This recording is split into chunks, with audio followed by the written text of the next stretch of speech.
Welcome to ThinkTech on OC16, Hawaii's weekly newscast on things that matter to tech and to Hawaii. I'm Dymond Cabildo. And I'm Hayley Ikeda. In our show this time, we'll go to the Mini Maker Faire at the Sullivan Center at Iolani School. It was twice the size of last year and drew more makers from around the state than any Mini Maker Faire in the past. This was the third annual Honolulu Mini Maker Faire, and it was a very successful event. The weather was great, the Sullivan Center at Iolani School was a great venue, and the makers were amazing. The exhibitors were creative and fun, and the crowd, the noise, and the commotion were exhilarating. There was so much to see and do. Everyone was having such a good time.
Many people said the exhibits were better than last year.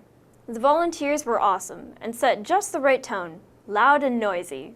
It was like everyone was striving to do better than ever. ThinkTech went in force, and we found lots of industrious and joyful makers there with some incredible things they had made. We walked the floor of the fair and talked to as many makers and Mini Maker fans as we could. We're bringing to Hawaii something that's called a tool library, which is pretty much works just like a regular book library, but with tools instead of books. Because it doesn't really make sense to own a tool that costs a lot of money and you really use it once or twice a year. Here we make a bunch of cool projects. This one is this is like a little boom box that they made here.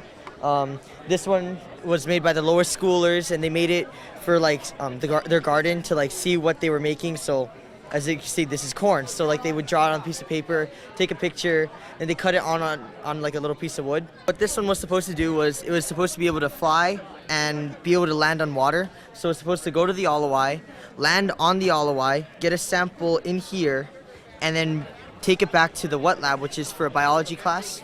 And they make tests on it and see what's in it, and they're trying to figure out what's really in there, because it's kind of a mystery. So this is our robotics team at Iolani.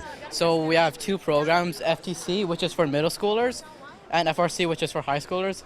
So FRC is obviously a lot bigger than FTC. We have a bigger bot, like this bot is 80 pounds. And this year's game was First Stronghold, which we were supposed to shoot the gray balls into the tower there. And also in the back, the wooden defenses over there, that was also a part of the game, where we have to cross them into a courtyard and shoot. I have always loved science fiction and the space program. I followed the space program since the very beginning. Back in the 70s, back around when Star Trek was on TV, there was also another TV show called Space 1999, and they had this absolutely fantastic spaceship on there that I always loved. I made the small models of it, and about a year ago I decided, why not make a big one? We are Hawaii's first coding boot camp. We're DevLeague, and we teach adults to become software developers in 12 weeks. But what we're doing here is we have a small booth here. We're talking about our Junior DevLeague. Junior DevLeague started out as a project to teach kids technical literacy.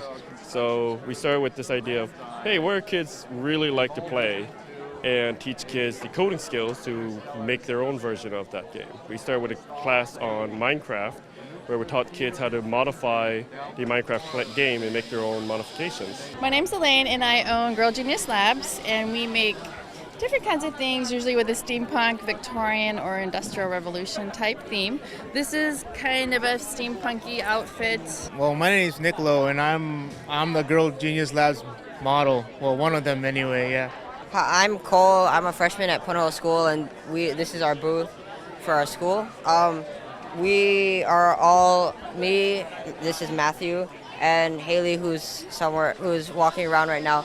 But we are all part of an organized, competed in a league called FTC, which stands for First Tech Challenge, and we build these robots like these. I'm Hayley, and I helped to build the robot, and well, I sort of found the program.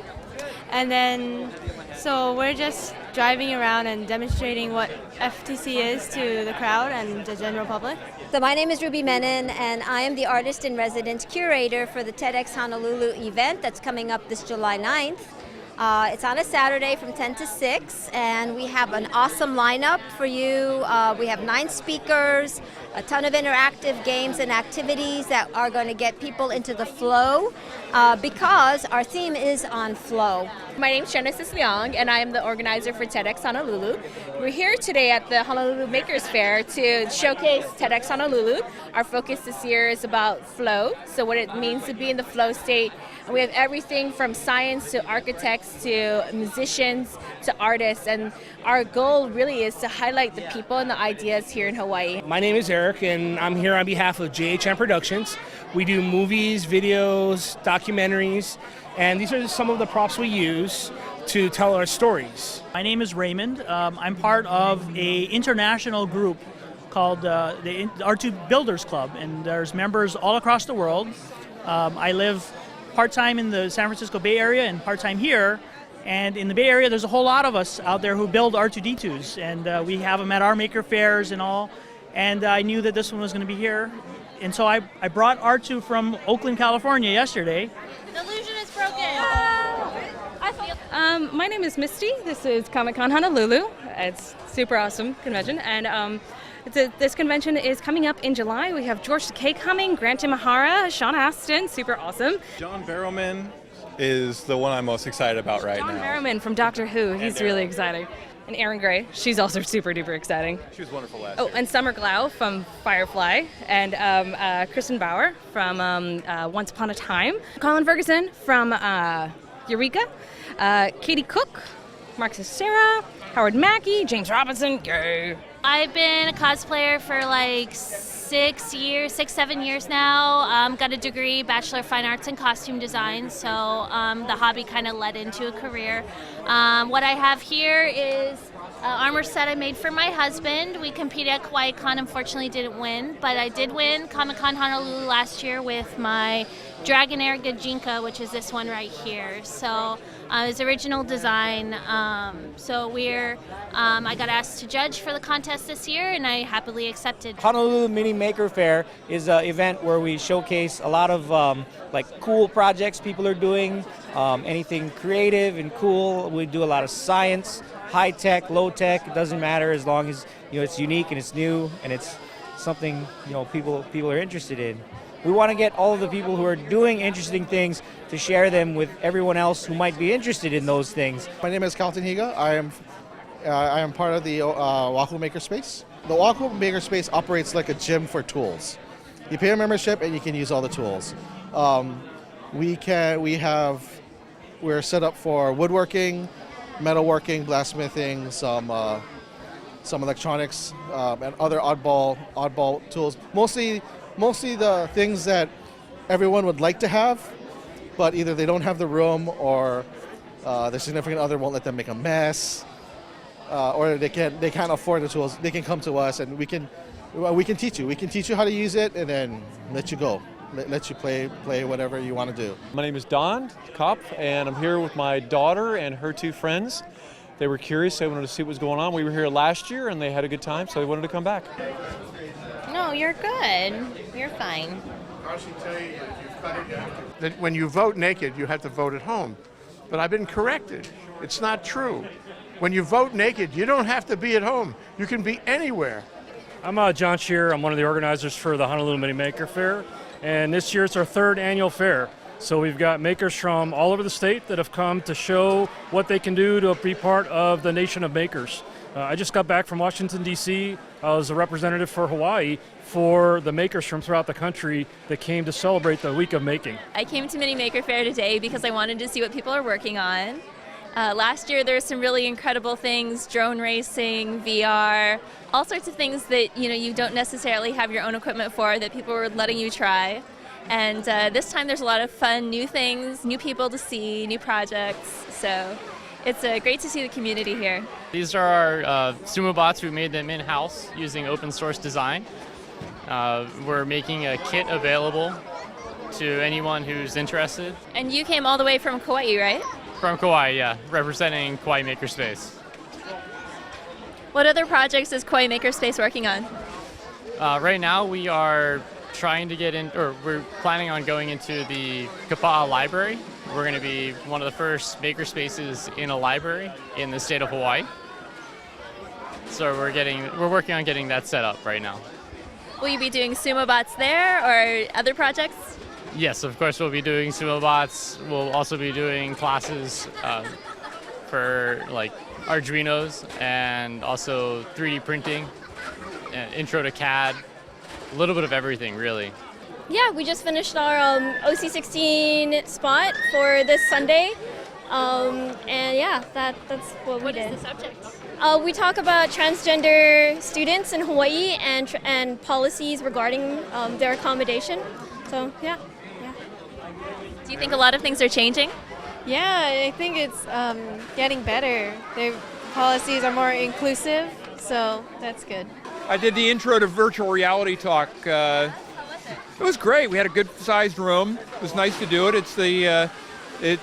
About 24 years ago was the first time I did a What is VR. So this was it was kind of fun to get asked to do that again. It's our third annual Maker Faire. I'm so happy we got this thing going now. We had, I think, 1,200 people pre-registered for it today, so it should be a nice crowd.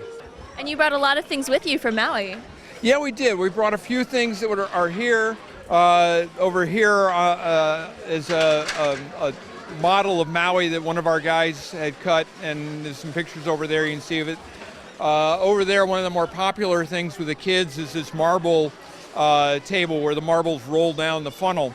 We brought a few of the other things, like our prosthetic hands that we're making for the kids on Maui.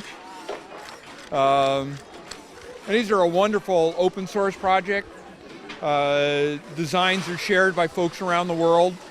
For the kids that are born with deformed hands and missing hands. I'm Ron Villoria. I'm part of the Maui Makers, and we came to visit to showcase, we want to tell everyone that we're moving into a new maker space, and then, if you're on Maui, come and visit us. Well, this guy, he's made up of servo motors, and someone from our team just wanted to learn more about how to program, generic servo motors instead of a custom robot, and he's, doing the Gundam style type dancing, so yeah.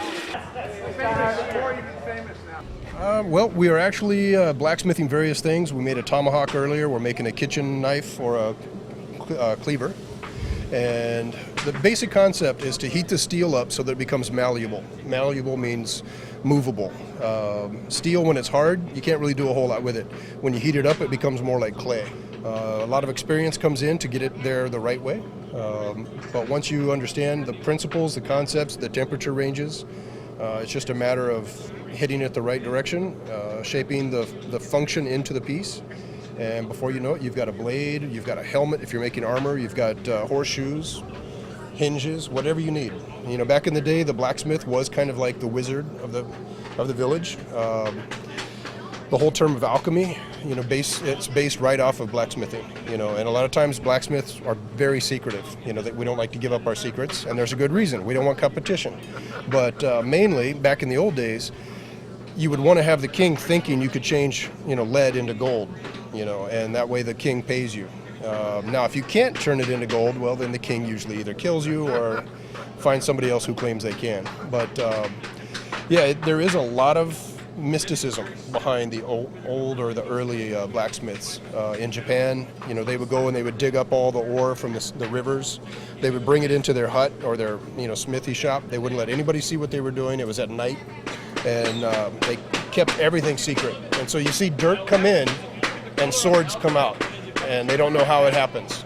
So keeping that external ignorance, it kept us in business for a long time. Nowadays, we don't keep secrets. We share whatever you want to do. It's all here. I enjoy making all kinds of stuff. You know, swords, armor. The best part of the job is when you get to play with it when it's over, you know. And yeah, if you don't love what you do, find something else. I like the cosplayers, the Ghostbusters League, and the Stormtroopers and all of that. People who build props, movie props. I think they're a lot of fun. But everybody from the Arduino hackers to the knitters to everything. I think it's hard to pick a favorite. Clearly, the Mini Maker Faire is symbolic of a new vitality in Hawaii. It's a vitality of the young people and the young of heart. It's symbolic of people who want to create, who enjoy working hands-on, and who need to create and build things. At the core, this is all symbolic of a new way of thinking and doing and living in Hawaii, and bespeaks of all good things for our community going forward. To the makers, thanks for taking the day to share your work and your passion with everyone who came. And yes, please start planning for next year. We look forward to next year's fair. We want it to go on forever. If you're not a maker, maybe you should consider becoming one. Not only at annual public fairs like this one, but in your heart, to reach out and touch our world and collaborate with like-minded mini makers and build things all year long. It's more than a fair, it's a state of mind. Yes, actually, we were left wondering why they still call it a mini fair. It's not mini at all. This year, it was more like a maxi fair. Thanks go to the sponsors of the fair, the High-Tech Development Corporation, Iolani School, the Entrepreneurs Foundation of Hawaii, the Maui Mini Makers, the Computational Thinkers, and 88Ts. Want to know more about the Honolulu Mini Maker Faire? Check out makerfairhonolulu.com. Want to know more about the Sullivan Center at Iolani School? Check out iolani.org.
And now, let's take a look at our ThinkTech calendar of events going forward. ThinkTech broadcasts its talk shows live on the internet from 11 a.m. to 5 p.m. on weekday afternoons. And then we broadcast our earlier shows all night long. And some people listen to them all night long. If you missed a show, or you want to replay or share any of our shows, they're all archived on demand on thinktechhawaii.com and YouTube. For our audio stream, go to thinktechhawaii.com/radio. Visit thinktechhawaii.com for our weekly calendar and our live stream and YouTube links, or, better yet, sign on to our email list and get the daily docket of our upcoming shows. ThinkTech has a high-tech green screen video studio at Pioneer Plaza. We invite you to come down, see our studio, and join our live audience. Contact Jay at thinktechhawaii.com. Be a part of our civic engagement and raise your awareness on ThinkTech. Go ahead, give us a thumbs up on YouTube, or send us a tweet at ThinkTechHI. We want to know what you're thinking and how you feel about current issues and events affecting Hawaii. We want you to stay in touch with us, and we want to stay in touch with you. Let's think together.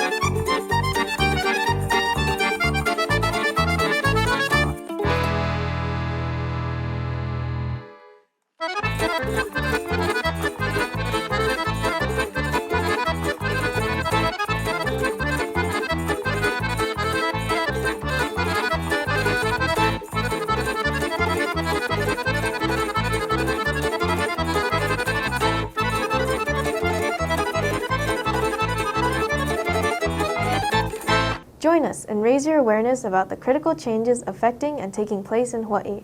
See what's going on, be a part of the conversation, and check it out at thinktechhawaii.com. Want to speak out about a community issue? ThinkTech invites you to come down to our studio and make a video at our Speakers Corner. Contact Jay at thinktechhawaii.com. Want to join the conversation? Now you can call in and be included in our live shows. While you're watching any of our live shows, just call our hotline, 415-871-2474, and you can pose a question or make a comment.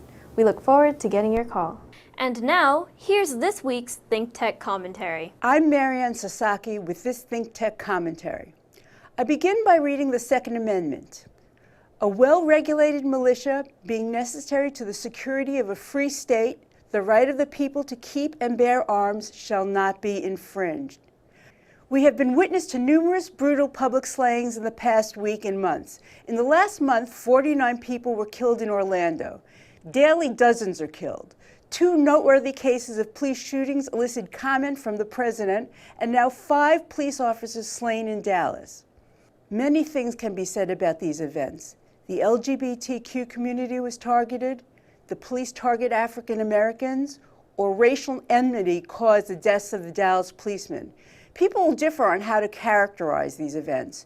Terrorism, state-sponsored terrorism, yes, different events, but with one common theme: gun violence. I do not take a timid stand on guns. It is not enough to try to prevent people on the no-fly list from buying guns. It is not enough to make certain automatic weapons illegal. No, Americans must end their love affair with firearms. We are unique in the world in this respect and the highest in number of gun deaths per capita by far. We are addicted to guns and the NRA is our dealer. We must turn the uncompromising position of the NRA back on itself and crush them. Here at the nexus of LGBTQ rights, black rights, and protection of law enforcement agents is the intersectionality of movements that we have been waiting for. This coalition can kill the NRA. The NRA has no care for our constitutional rights. Yes, the Second Amendment gives us the right to keep and bear arms when we are part of a well-regulated militia. A militia is a group of citizen soldiers raised to support the regular army. There have been no murders by militia in the past years and months. Only God knows how many countless stories of crimes and passions gone wrong, mentally ill gunmen, and poorly trained police officers. My message is not simply to regulate the availability of guns to the public in general. Our police officers ought to be demilitarized as well. Since 9/11, there has been a striking uptick in the types and amounts of weapons police carry. If there is a gun available, there is always the chance a gun might be used. I applaud the Democratic caucus for sitting in on Congress to attempt to bring at least a vote on gun regulations before the House, although the measures proposed by the Democrats are much too little. The Republican Congress members are merely the henchmen in this story, however. The lion's share of NRA lobbying money goes to Republican committees and legislators. The true evil mastermind in this story is the NRA. In the face of every murder over the bullet-ridden bodies of 6-year-olds in Sandy Hook, the NRA has advocated for more guns without control. The NRA is not concerned with a well-regulated militia. Despite a glancing concern for law enforcement, in its opposition to regulation, the NRA has created a climate condoning the use of weapons against the American government as embodied by the police and the DEA. Let's be honest, the NRA is concerned about one thing and one thing alone: money. They support only one thing: the unmitigated sales of any number of guns to whomever wants them, no questions asked. And we, those in opposition, are supposed to remain quiet in a call for tolerance. The NRA exhorts gun owners and non-gun owners to coexist, but their implicit message is much more dangerous. As Evan Osnos said in The New Yorker this week, the NRA's explicit call for a more armed society reveals the lie behind its homage to coexistence. By directing rage against the government, by preventing politicians from heeding the overwhelming demands of their constituents for broader background checks, by endorsing Donald Trump's plan for mass deportations and bans on Muslim immigration, the NRA has assembled a volatile case against the idea of coexistence and then disavows the result when it explodes. Well, the world is exploding nearly every day. Half measures are not enough. I call upon right-minded people. gays, blacks, law enforcement, citizens to rise up against the evil leviathan that is the NRA. Write to your representative, march, advocate, do something so we, peaceful citizens, can live safely protected from this mass manipulation that the more guns there are, the safer we will be. We'll be right back to wrap up this week's edition of ThinkTech. But first, we want to thank our underwriters.